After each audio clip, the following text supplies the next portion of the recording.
Hi, I'm Marco Rubio. I wanted to take this opportunity to briefly talk to you about our immigration reform package that we've announced and the work we hope to do in order to get it passed and improve the situation we have here in the United States.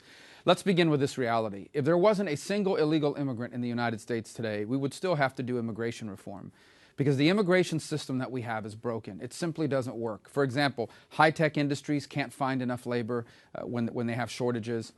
Agriculture cannot find guest labor when we have shortages. We need a workable guest worker program. We need a pro-economic growth immigration system. And so we need to modernize our legal immigration system. And that's the first thing this package does, is it gives us a 21st century legal immigration system that reflects the realities of the modern economy. For example, it gets rid of some of the things that go into the heart of chain migration and replaces it with a merit-based system, so that in the future, when immigrants come to the United States, they'll be categorized based on their skills, merits, and job qualifications, not simply who they know in the United States. I think that's an important point that we make and something that I'm proud we were able to accomplish. Now, of course, your laws are only as good as your ability to enforce them. And that's why the second part of this bill that's so important is the enforcement mechanisms. And I can say without reservation that the enforcement package that we've come up with as part of this idea are the most stringent and strictest immigration enforcement laws in the history of the United States. There are three aspects to it, and they all work in combination with one another. The first is real border security on the southern border. And our plan basically requires and funds plans from the Department of Homeland Security to both fence the border and to ultimately secure it. The goal is to be able to see the entire border and to be able to apprehend 90% of the people that try to cross it. And if they don't come up with a plan that accomplishes that, there'll be a border commission of leaders from the border states who will then create a plan of their own with money set aside to ensure that we meet that metric. The second part of the plan is that it requires universal e-verify. That means every employer in the United States is going to have to electronically verify that the people they're hiring are legally here. And the third part of this enforcement mechanism is we are going to track the entry and the exit of visitors' visas. 40% of illegal immigration in the United States is driven by people who overstay their visas.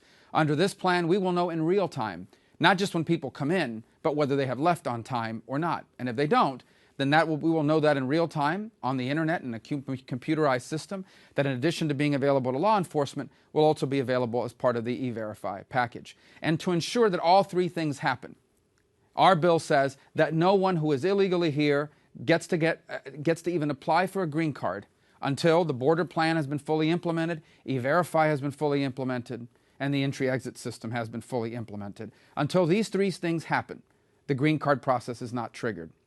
The last point is, what do we do with the people, the millions of people who are here now illegally? And we have several options. The first is we can try to round up as many people as possible and deport them. The second is you can make life very difficult for them here in the United States so that they'll deport themselves. The third option is just to ignore the problem and leave it the status quo. And the fourth is to try to figure out a way to accommodate the reality that we do have millions of people here who are undocumented, but do so in a way that doesn't encourage people to come illegally in the future and isn't unfair to the people that have done it the right way.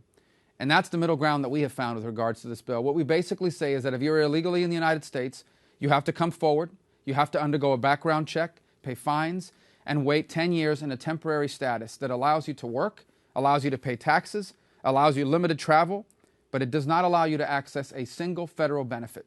Not Obamacare, not food stamps, not welfare, nothing. You have no access to any federal benefits. And you will have to remain in this temporary work status for at least 10 years and until the three enforcement mechanisms that I talked about earlier are met. And once those two things happen, and if those two things happen, if all three of the enforcement mechanisms are implemented, and once the 10 years have elapsed, then the only thing you get is the opportunity to apply for a green card through the existing application process. Not a special process, not one created uniquely just for these folks, but the same one everybody else uses. That means you apply, you get in line, you wait, and you receive your green card. And again, during the first 5 years that you have a green card, under existing law, you don't qualify for federal benefits either. So this is the approach that we've got, and obviously we look forward to our colleagues' input and the ideas that they have to improve it, but we think this is a serious proposal because the alternative is to do nothing, to leave things the way they are right now. And if we do that, it's like if we leave the status quo is amnesty.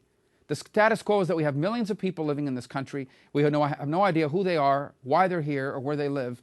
The status quo is a broken legal immigration system, and the status quo is laws that aren't being enforced.